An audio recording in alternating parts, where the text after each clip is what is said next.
Good morning, folks. It's quite dark outside. It's now 5:30, and I'm trying to get a little reminiscent going here. These are the days when I would have dressed like this to go on the truck to head out to NP. At 5:30 in the morning, it's late for me now. I should have been going about since around 4 o'clock, because that's the nature of how things went in those days when I got the truck. But first I want to show you how dark it is and how chilly it might be.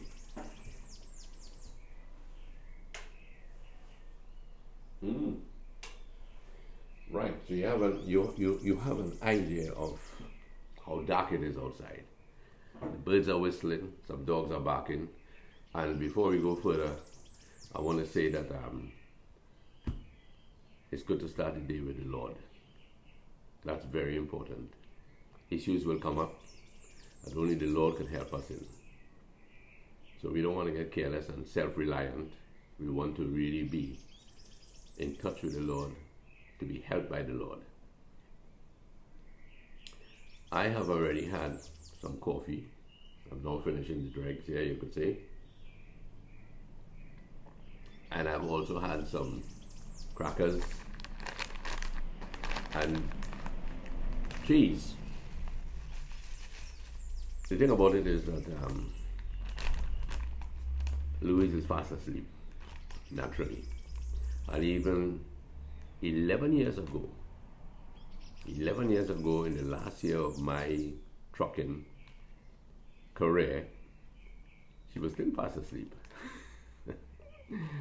But on an occasion like that, to keep her company, I always place this photograph of our wedding day. She was just heading to 19, I was 21.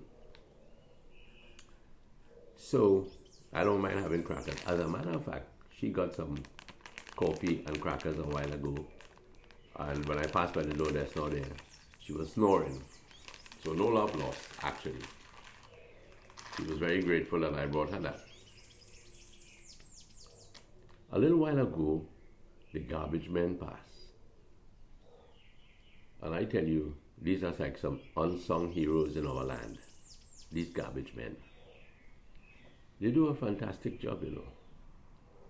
And most of the times, residents don't even see them because they're passing so early now. Most folks are asleep.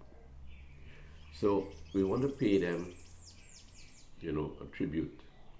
We also want to pay a tribute to those taxi drivers who come out early and who might be hustling, you would say, for a day's work. But they're doing a great job. We want to think of the pilots as you move up the ladder, you could say. They're doing transport also, but they're going to greater heights because they're flying high. And you could think of different people like our development, our urban redevelopment people, the CPEP people, getting ready with their little meals, donning on their work garb, getting out there. People who are cooking right now to get out there, the doubles vendors, the aloo pie vendors, the bacon saltfish people. Everybody is getting out there at this hour. And the birds are really going guns.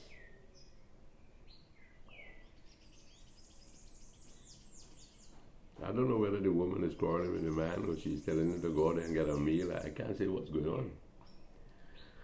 But someone said that they whistle because they have a song. And today we want to have a song too. So what would it have been like in my trucking days? You know, in the earlier years, for instance, Lyndon and Lasana would say, you know, Dad, Mom, you all did well in marriage. You all looked after us. You got up and you worked. And perhaps it's only now that they're beginning to understand, to realize that, you know, their parents and other parents I know who are in the same category of looking after their children, they're doing it because not out of duty, but out of love. They are really going forward out of love. And I guess that's the order of things, really. The order of things is to do things out of love. It mustn't be a burdensome sacrifice. When you get married and you have your children, you owe them that. They really don't owe you anything later on, because they will have it for their children. Of course, you'll visit their homes, you will enjoy the grandchildren, but that's their life now. I'm not trying to take away what they deserve or what we deserve, but we brought them into the world. Of course, the Lord allowed it, and therefore we took care of them. Now they're taking care of theirs. Yes. But getting back to this trucking business, in 1983, when I bought the 10-ton truck, work at NP was going guns. But there would come a time when there would be a slump by 1986. Things began to really, peter out a little. Different systems came into play with contractors coming in and distributors coming in and ordering their own goods. So that took away some of the load from us. So then, with 5 or 6 truckers involved, you had to get down there because it was a first come, first served basis. So can you imagine? It's now 20 to 6. But at 20 to, let's say even at 3:45, I would be parked at NP's gate, thinking that I'll be first in line, and the workday starts at 7. So at 20 to 4, or 3:45, I'm outside of NP's compound, thinking that I would be first. And I get down there, and there are 4 trucks ahead of me. And there are a lot of National Transport Corporation, the fellows with the blue truck, that company no longer exists, and they would be there. But we would not be the only truckers on the road. There were men who were probably going to the port, going down to the flour mills. Everybody was on a hustle. But the place would have been quiet. And fortunately, I used to carry my Bible and hymn book with me on the truck, so that was a good comfort.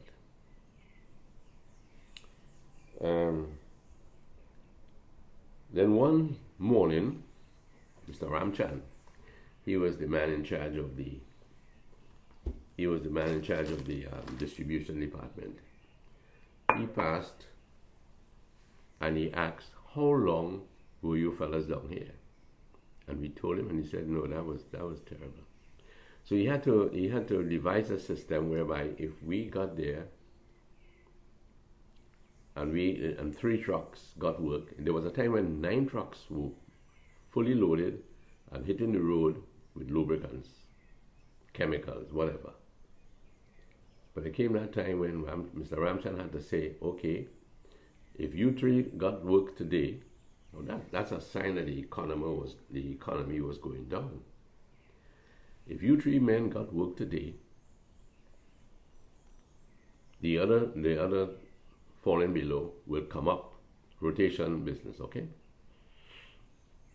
So can you imagine having to pay an installment?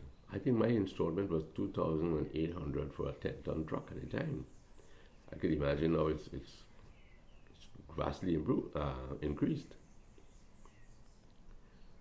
So, and it wasn't a question that, you could find private jobs outside there.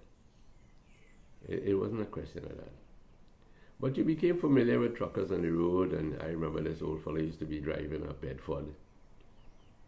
And I knew he was a veteran trucker. I was not a veteran trucker. I just had a very good truck.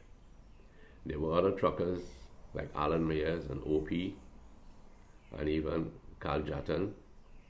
These fellas were born into vehicular experience. But I had a good truck, and it didn't require much maintenance. I can grease it, I can change my filters. So I was fortunate, but I cannot brand myself as a true trucker. I know of men who broke down in the night, coming back from, let's say, Point 14, and they called home for some help, and they had to, some of the relatives would come around, and they will fix that truck, and proceed straight to NP the next morning, bright and early, looking as fresh as a daisy, or fresh as a Joseph's coat, flower. They were true truckers. I want this to be a tribute to the men who really hazarded their lives on the road to get you, the consumer, what you need, whether it be supermarket, lubricants, whatever, furniture, whatever, even stores, people who like to go and shop in the mall. Those items didn't get there by push button. They got there because somebody went out there and labored to carry it out. I remember when I went to NP, there were men like Mahis and a fellow called Fish. Later on, we have men like Tahir Ali and Otway Thompson, a host of them. The distribution department had Mr. Wilson, and you had Martinez, Arnold Batiste, Prince Charles, all these fellows who worked in NP. They were good friends. They worked hard. Dalton Clark, Lester Charles. You had forklift drivers like Guy Maraj, let me see, Tribute. The chemical department had Farmer Brown, Mr. Kwamina, Willocks. All these people contributed to the growth of Trinidad and Tobago. You had Baird from Tobago coming in with his truck, loading up, getting it down to the port. He worked hard. So, it's just like a little historical commentary on the people who contributed to the growth of our country, who kept vehicles running, who kept things, the wheels of economy moving.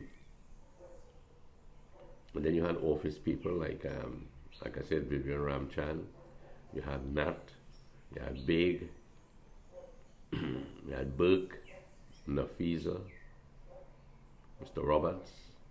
He took in the orders from, when gas station dealers would call in and say, okay, we need 3,000 gallons of whatever, and he would take the orders. Sideno, Albert Jones, a host of people who perhaps have just faded because they worked. They may have had Christmas parties, but then who remembers those things? So we want to keep alive, not only men like Tubal Uriah Butler, Dr. Williams, but the small man out there, the small man out there who really worked.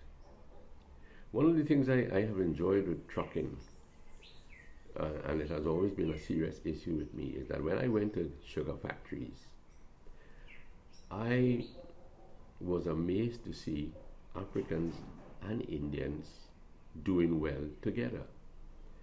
And the way politicians get on, you will believe that, there's such a big race hatred in this country. And yet when you move among the small people, and that's why some YouTubers now are doing a great job. They're doing a great job because they're showing a mix in our economy.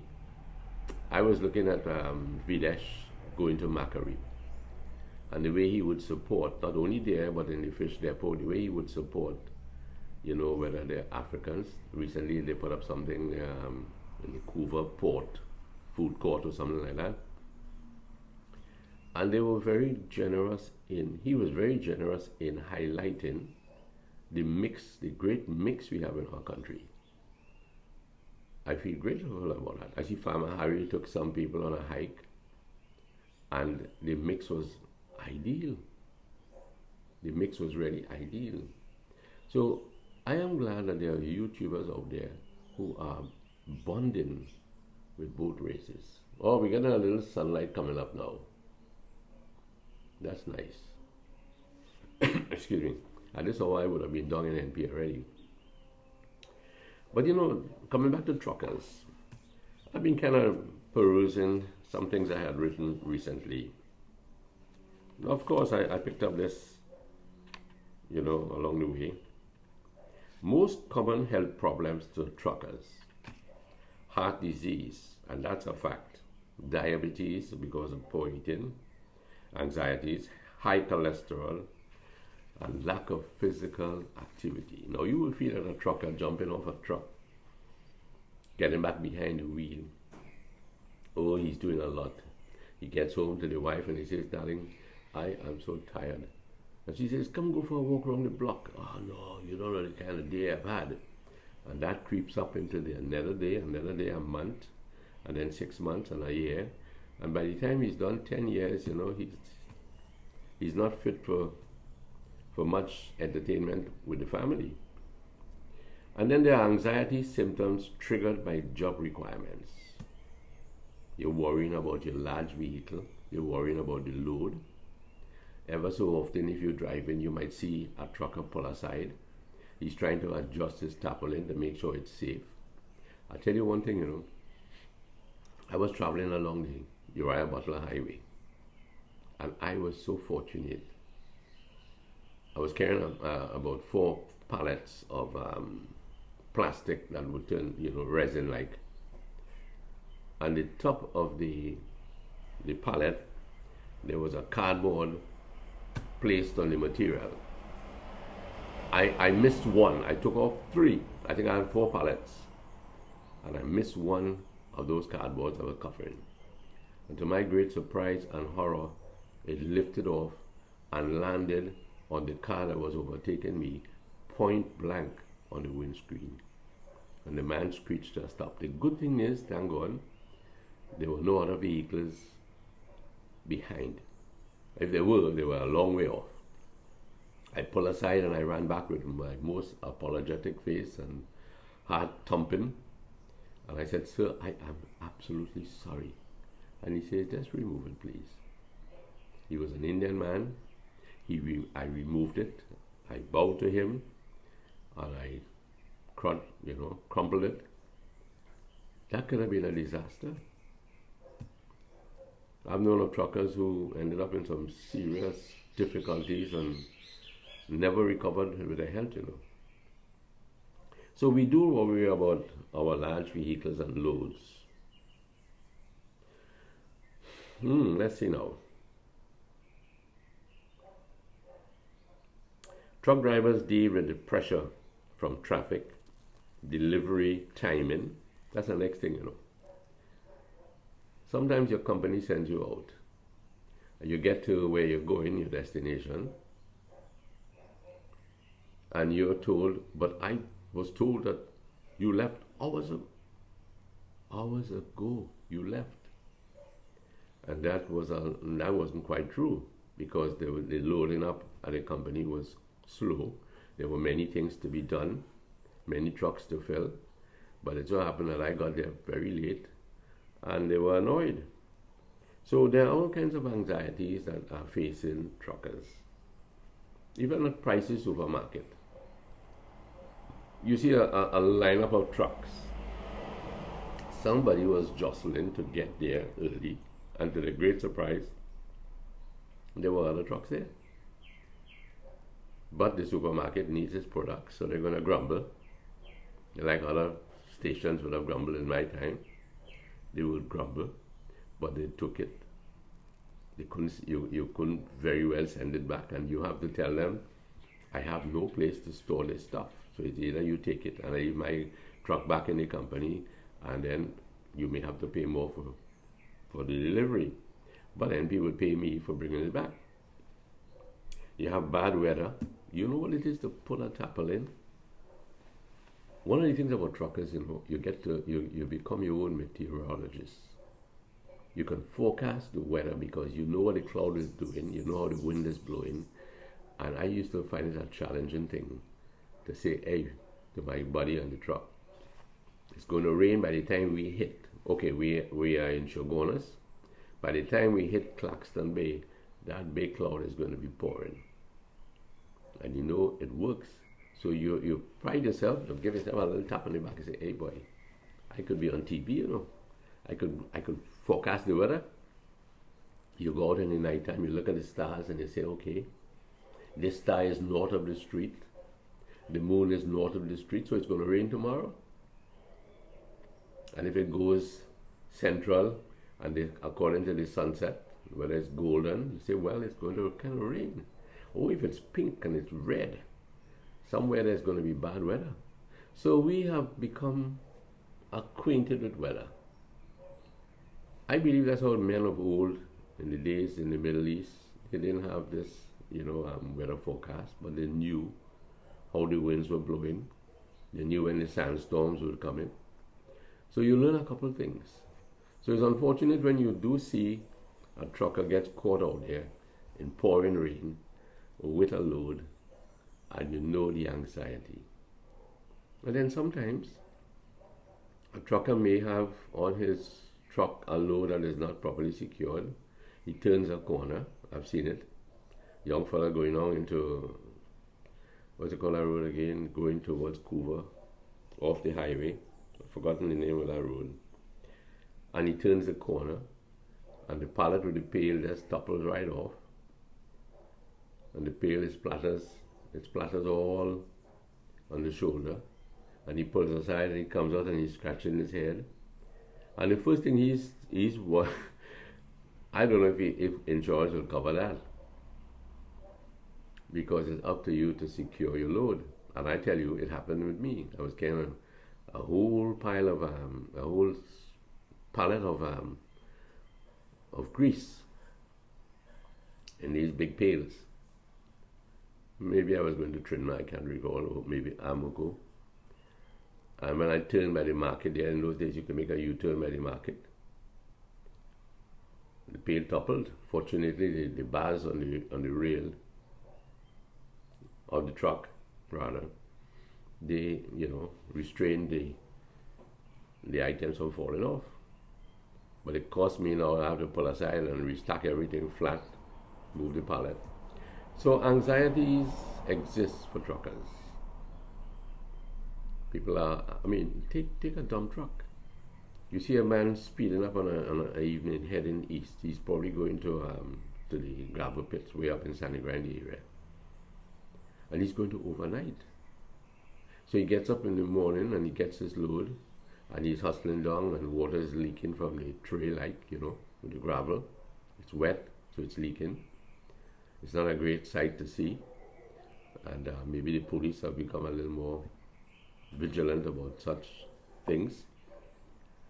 And he's going down, and if he didn't have a good rest, it's not easy to sleep in a truck, And our trucks are perhaps now, but in those days, the Nissan was fortunate. I had a nice piece of area behind the seats. I could take a rest, put a bit of sponge behind there, and maybe take a nap, which I never did anyway. But those men at the gravel pit, they also do a great job, because they are carrying, stockpile stuff. And when you need to do your work in your house and you go to a gravel pit or you go to a stockpile agent, it costs someone the pressure of getting that there. Or you go to the hardware and they sold gravel is sold and sand is sold in crocus bags. Somebody went and labored for that. So there are all kinds of heroes in our society. And that's why our society needs to be governed by honest men and good men who have the citizens at heart and will do all in their power to alleviate the stress and strain that families go through. We don't want to wait till election time to have a feverish, a burst of energy about what we're going to do for the country. We want to see it done now. I know there are COVID restraints. They put a lot of restraints on the economy and it's slowly grinding back. But we expect that when it does even out, that good will come for the country. Good will come for the country. Truck drivers deal with pressure from traffic, delivery time in bad weather, rude people on the road or customers, long and irregular hours, lack of sleep, tight areas to maneuver within. That's another problem. There are 3 high risks to truck driving safety. 1, drivers not using a seat belt. For some reason, truck drivers, I don't know, I never had a seat belt actually in my truck. But I guess by now it's probably mandatory. Drowsy driving, distracted driving, and impatience. And I want to talk here about an incident that happened with me. I was tired. I was coming from Point 14. It was dusk. And when I got to an area along the highway, there was a pedestrian crossing. And I saw 2 youngsters at the lights. And I said to myself, gosh, they're going to press this and they're going to really, that light is going to slow down my pace. But I was so tired I couldn't reason out that I would be a dangerous element that they would face. And the light was changing red as I got to it. It was about to change red, and I drove on. And there were 2 youngsters. And when I saw their look on their faces and they looked at me and I passed through the truck, my heart froze. All because I was tired. I was thinking of getting home, and it was such a selfish thing. You could imagine if those kids had just stepped in front of the truck thinking that they had the right still, and I disobeyed the driving rules, especially coming towards pedestrian crossings. That has been a problem in this country too. People overtaking at pedestrian crossings, people stopping on pedestrian crossings. When the traffic piles up, you're not supposed to stop on pedestrian crossings. I regret to this day that hasty action. Thank God nothing happened. And I could talk, that was many years ago. So there are a lot of foolish things that happen out there when people are, I guess it happens even to the average motorist. There are a lot of people come up and drive behind you and they want to egg you on, and roundabouts are a trouble too. I think people need to be educated on how to get around a roundabout. You don't stay in a certain lane if you're heading that way. You really don't take chances. And this right of way is a problem. Sometimes the right of way puts you in the wrong. But of course, the insurance will argue that out, and right of way might become right in some instances, but morally, it puts you in the wrong. Sometimes. The average retirement age in the United States is around 62. I was, in 2012, I was 63 when I retired from trucking. So it seems to be running true in every respect. A youngster may grow into trucking in his early 20s, and then by the time he's 40, he thinks himself an accomplished trucker. And then at 62, his nerves are all wrecked, or getting there anyway. And the truck is heading for a wreck too. Okay, so the last one is chocolate and sugary sodas, fried foods. They affect truckers with this restless leg syndrome. You know, it's kind of this restless leg. Restless leg puts a restless mind, and it doesn't give the heart any rest. I don't know if that makes sense. But a man with these drinks, these stimulants that we think we need, coffee and energy drinks, they're not going to do us any good. So my friends, I guess it's time that I get on that truck and do a great day's work, because I've got a lovely wife to look after. I got a lovely wife to look after. And I got 4 children who need looking after too. And one day they're going to have their own home. And whatever the pressure, I just hope and pray that they would follow in the footsteps of being honest citizens. Thank you for listening.